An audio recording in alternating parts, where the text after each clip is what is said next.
again, the Rock Doctor, coming at you live with my guitarist stuff that you really ought to know, volume 15.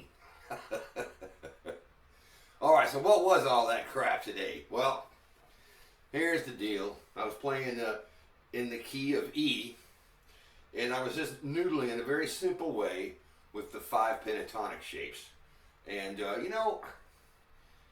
once you learn all 5 and have a couple of licks for each one, you have a freedom to get it all around the fingerboard. So I was trying to do that in a very simplistic way. So let me talk about the 5 fingerings. And I actually figured them out myself once I learned the first one. What I did was I drew up a great big fingerboard chart on a piece of paper, labeled all the notes, and I took the E pentatonic, the home scale, at the 12th fret, this guy. And what I did was I figured out what notes were in it. And lo and behold, but this was back in my, early on, teenager days. The notes are E, G, A, B, and D. Check it out. E, G, A, B, D. E, G, A, B, D. E, G, A, B, D. E, G, A, B, D. That's what pentatonic meant. So I labeled them all on my chart with a highlighter. And I got a big mess, and what I did next was I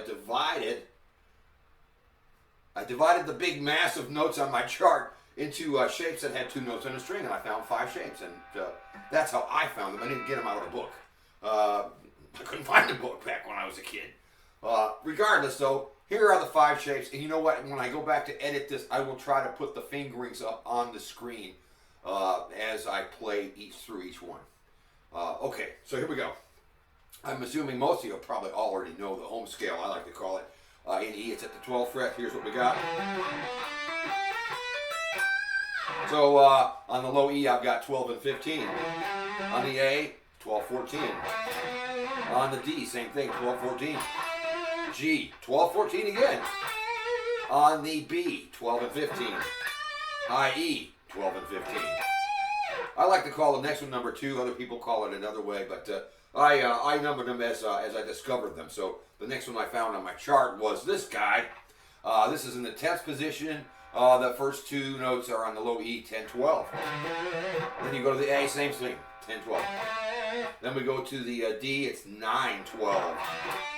G is same, 9, 12. The D is 10, 12. High E is 10, 12. So there's that one, number 2, I like to call it. Number 3 is in the 7th position. And on the low E, I've got this, 7, 10. On the A string, 7, 9. Oh, 7, 10, sorry. And then the next 2 strings are 7, 9. The D string and the G string. Then I go to the B and it's 8, 10. And the high E is 7, 10. Okay, the next one, number 4. This is in the 5th position primarily. On the low E, it's 5, 7. The next string is also 5, 7, the A string. The D string is 5, 7. The B string is 4, 7. The G string, I should say, is 4, 7. The B string is 5, 8. And the high E is 5, 7. Last one, 3rd position. Low E is 3, 5. The A string is 2, 5. Go to the D, same thing, 2, 5. Next one, go to the G, 2, 4. Oops, sorry. B string, 3, 5. High E, 3, 5. And there's actually the open position one is the same as the home scale in the 12th fret. So if you want to do that one, it's low E, 0, 3.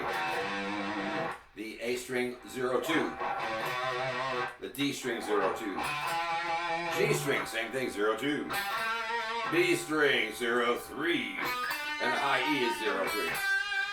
Now, as far as practicing them, you can start with something simple. You can do, while you're just kind of noodling around or not doing much. You can play each one low to high, high to low using alternate picking.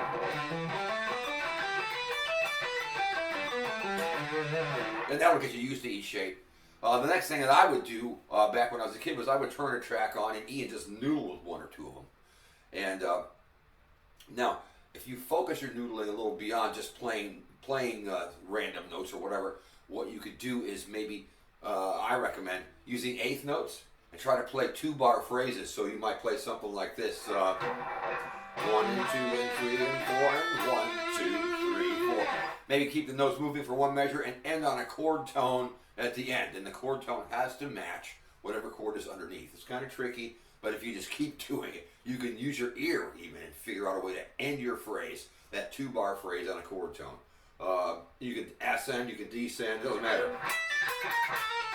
See, 1 and 2 and 3 and 4 and 1, 2, 3, 4. And you don't have to always end on an E. You know, it depends on what the chord is underneath. But that's my recommendation. Try to focus on learning how to feel a 2-bar phrase and how to end it properly. And work through all the shapes and see what you can come up with. You're going to stumble across stuff you've already heard. Last thing I suppose is, you know, when you play this way, we're kind of just locking ourselves into a position. There's nothing wrong with that. But, you know, of course, there are licks that traverse the shapes, you know, like the famous 2 frets back move, you know. Everybody does that lick. So there's a lot of ways to approach it, but playing in one position is fine.